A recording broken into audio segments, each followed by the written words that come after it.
Breaking tonight, Donald Trump just said on social media, quote, "There will be voter ID for the midterm elections, whether approved by Congress or not." That stark warning comes just days after the House passed the restrictive Save America Act, which, if it passes the Senate, would make it harder for millions of Americans to vote. Just hours before that post, DHS Secretary Kristi Noem said this.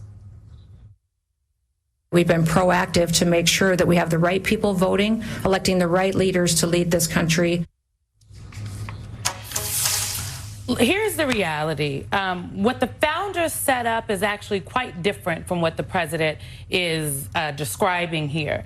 The Constitution actually deliberately leaves voting qualifications, the structure of our elections, to the states. It is Article 1, Section 4. It gives states the power to set times, places, and manners of elections, with Congress having the ability, yes, to override those rules. Federalism. Yes. The founders didn't create a national voter ID system or anything resembling one.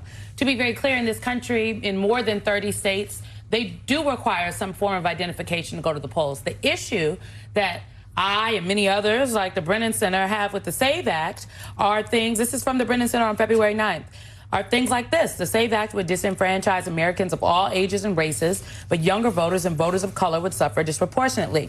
Likewise, millions of women whose married names aren't on their birth certificates or passports would face extra steps just to make their voices heard. Kristi Noem today in her press conference tried to make it sound very benign, say, oh, Democrats just don't want people, just don't want people to show ID because they want people who are not citizens voting in this country. There's not a widespread problem with that. And I really want people to understand that it is not just what was laid out here, like tribal, Pete, there are no tribal IDs with your picture on them.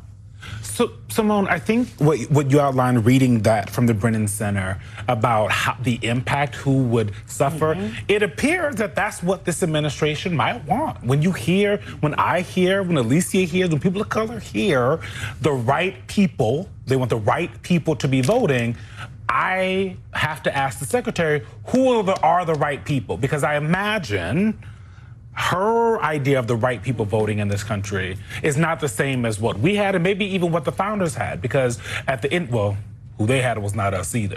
But eventually when we got there, it is citizens who are allowed to vote in this country, period. Those are the right people. But I do wonder what this administration thinks about who the right people should be voting in the midterms this year.